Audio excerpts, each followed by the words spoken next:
जैविक पशुपालन में कैसे उनका रख रखाव किया जाए, उनको कैसे खिलाया जाए, उनको कैसे इलाज किया जाए, स्वास्थ्य प्रबंधन कैसे किया जाए, ये सारे सब चीज़ों के मापदंड लिखित में रखे गए हैं। उनका अनुपालन किसान को करना होगा। यूरिया ट्रीटेड स्ट्रॉ कहते हैं ना, भूसा वो देते हैं, वो अलाउड नहीं है। एलोपैथिक मेडिसिन जो बाज़ार की जो हमें अंग्रेज़ी दवाएं कहते हैं, वो दवाएं इनको कम से कम दी जाती जब तक कि बहुत ही आवश्यक ना हो। समेकित रूप से आप देखेंगे दूध से, गोबर से, मूत्र से जो लाभ होगा वो तब लाभकारी बन सकता है पशुपालन। आपने गांव जंक्शन के प्लेटफॉर्म पर अब तक जैविक खेती से जुड़े हुए तो तमाम वीडियो देखे हैं। इनमें चाहे बात हो फलों की बागवानी की, चाहे सब्जियों की जैविक खेती की, चाहे धान गेहूं की जैविक खेती को लेकर।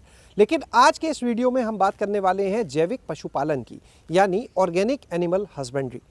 इसे जानने के लिए आज हम पहुंचे हैं बरेली स्थित IVRI में और हमारे साथ मौजूद हैं संस्थान के प्रधान वैज्ञानिक डॉक्टर महेश चंद्र जी। डॉक्टर साहब, बहुत बहुत स्वागत आज आपका हमारे साथ गांव जंक्शन चैनल में। धन्यवाद। ये जैविक पशुपालन क्या है, हम चाहेंगे सरल शब्दों में हमारे किसान भाइयों को बताएं। जैविक कृषि हो या जैविक पशुपालन हो, दोनों में जो जैविक कृषि के मापदंड हैं, जिनको सर्टिफिकेशन स्टैंडर्ड कहते हैं, उनका अनुपालन किया जाता है। तो इसीलिए जैविक पशुपालन में हमें 2 स्टैंडर्ड का, मापदंडों का पालन करना पड़ता है। एक तो जैविक फसलों के लिए जो लागू होते हैं और जो पशुओं के लिए खास तौर पर लागू होते हैं। क्योंकि जैविक फसल के लिए स्टैंडर्ड होते हैं क्योंकि हम चारा दाना उसमें से प्राप्त करते हैं पशुओं के लिए, वो भी जैविक सिद्धांतों या मापदंडों के द्वारा होना चाहिए। और पशुपालन के लिए कैसे उनका रख रखाव किया जाए, उनको कैसे खिलाया जाए, उनको कैसे इलाज किया जाए, स्वास्थ्य प्रबंधन कैसे किया जाए, ये सारे सब चीज़ों के मापदंड लिखित में रखे गए हैं। उनका अनुपालन किसान को करना होगा।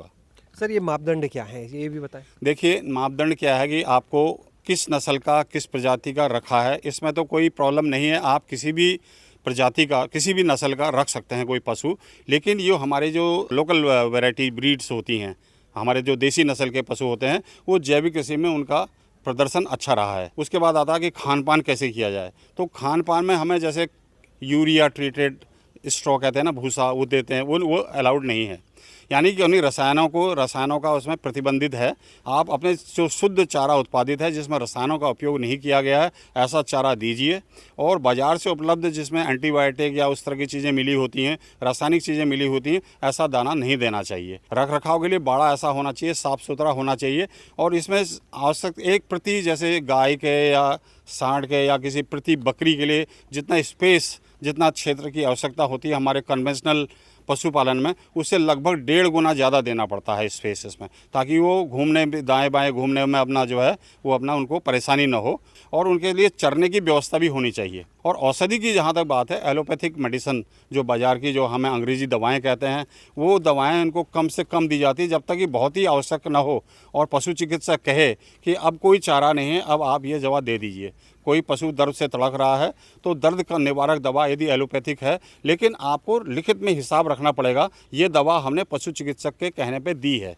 ऐसे ही जैसे टीकाकरण है, कई लोग सोचते हैं कि जैविक पशुपालन में टीकाकरण नहीं किया जाता, ऐसी बात नहीं है। जैसे खुरपका मुंहपका के लिए हमें टीकाकरण आवश्यक ही है और कंपलसरी वैक्सीनेशन हो रहा है इसका। तो कोई ये नहीं कह सकता मैं जैविक पशुपालन कर रहा हूँ तो मैं ये टीकाकरण नहीं करूँगा। और वो रोग यदि किसी क्षेत्र में बार बार होता है तो हम टीकाकरण कर सकते हैं। बस ये है, हमें लिखित में रखना पड़ेगा कि ये हमने इस रोग के लिए टीकाकरण किया है। आपने देखा होगा पारंपरिक जो हमारे पशुपालन होते हैं उसमें कई सारे के लिए सींग निकालना, काट देना, ये करना वो करना करते हैं। यहाँ पर आम तौर पे इनकी मनाही है, लेकिन जब आवश्यक लगे आपको तो इसमें कर सकते हैं, लेकिन रिकॉर्ड रखना पड़ेगा। शुरुआत में करने के लिए किसान को लगेगा कि मैं जैविक पशु कहाँ से लाऊं अभी, क्योंकि स्टॉक नया है। तब आप कन्वेंशनल, यानी कि जहाँ रासायनिक खेती हो रही वहीं से आप पशु ला सकते हैं, बछड़े ला सकते हैं। अब जिस दिन लाए हैं उसके बाद से आप जैविक पशुपालन के सिद्धांत को, मापदंडों को लागू करें और 6 महीने बाद और या 1 साल के अंदर आपको पूर्ण रूप से प्रमाणीकरण का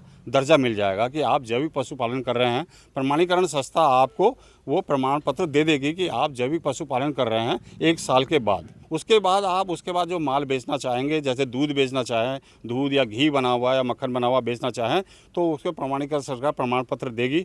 और जो हमारी सरकारी संस्थाएं ऑडिट के लिए आती हैं वो भी देखेंगी, हाँ ये प्रमाणीकरण संस्था ने सही से प्रमाणीकरण किया है, और सब संतुष्ट होने के बाद आपको एक कंप्लायंस सर्टिफिकेट मिल जाएगा।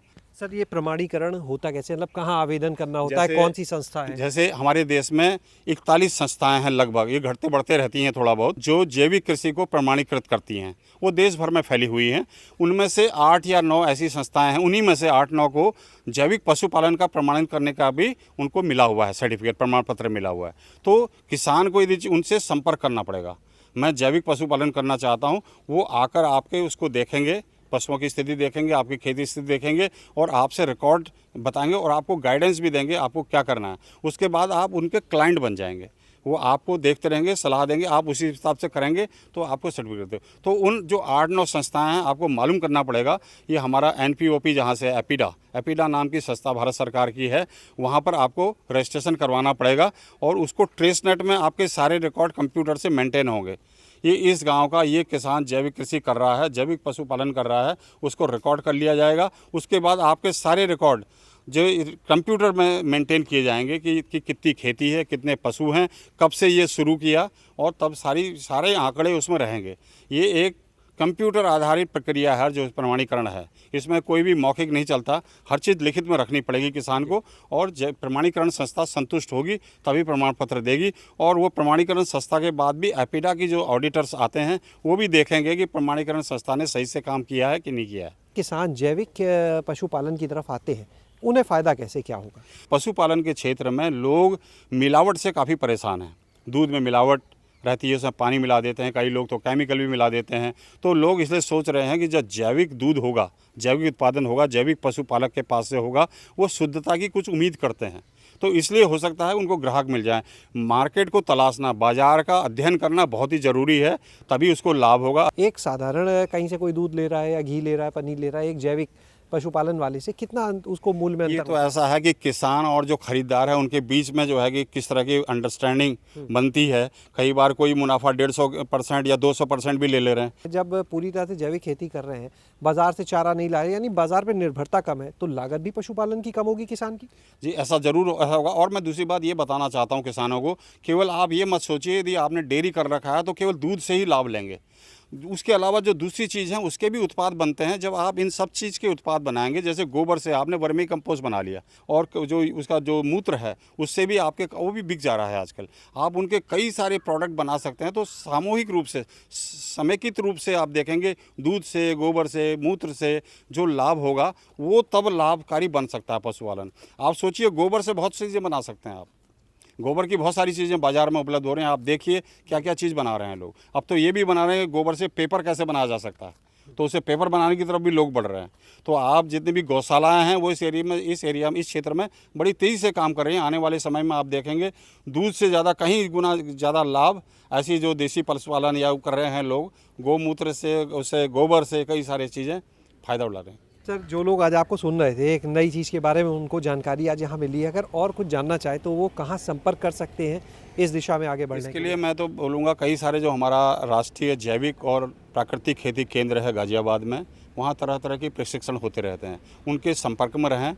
और जो हमारा इंटरनेट में, अगर जब आप इंटरनेट के संपर्क में रहते हैं, NPOP जो डॉक्यूमेंट है, जो 8वां संस्करण है, जो जनवरी में रिलीज़ किया गया, जनवरी 2025 में एपीडा द्वारा, उसको आप डाउनलोड कर दीजिए। उसमें पशुपालन के जो सिद्धांत हैं, मापदंड हैं, वो लिखे हुए हैं, जैविक कैसे करते हैं, आप उनको पढ़िए। और इस तरह से जितने भी हमारे जो वेटनरी कॉलेजेस हैं या कृषि विश्वविद्यालय हैं, वो धीरे धीरे जैविक कृषि पर बहुत सारा साहित्य का उपयोग कर रहे हैं। आप उनसे प्राप्त कर लीजिए और उनके संपर्क रहें। बहुत बहुत शुक्रिया सर, ये महत्वपूर्ण जानकारी आज यहाँ पर देने के लिए। तो आपने यहाँ पर डॉक्टर महेश को सुना, जिन्होंने बताया कि किस तरह से जो किसान हैं वो जैविक पशुपालन कर सकते हैं। और जैविक पशुपालन का जो फ़ायदों की अगर बात की जाए किसानों के लिहाज से, तो वो है लागत आपकी कम हो जाएगी और मूल्य आपको अपने उत्पाद का वो बेहतर मिल पाएगा। उपभोक्ताओं की बात की जाए तो उन्हें अच्छी शुद्ध चीज़ खाने के लिए मिल पाएगी। तो यानी ये दोनों के लिए ही काफ़ी फ़ायदे का सौदा है। तो जैविक पशुपालन कैसे करना है वो आपने जान लिया। अब इस दिशा में आपको आगे क्या करना है, प्रमाणीकरण कैसे कराना है, वो जानकारी भी आज आप तक पहुँच चुकी है। शैलेश अरोरा, गाँव जंक्शन। गाँव जंक्शन को सभी सोशल मीडिया प्लेटफॉर्म्स पर फॉलो करें। व्हाट्सएप चैनल और जीमेल आईडी पर भी संपर्क साध सकते हैं।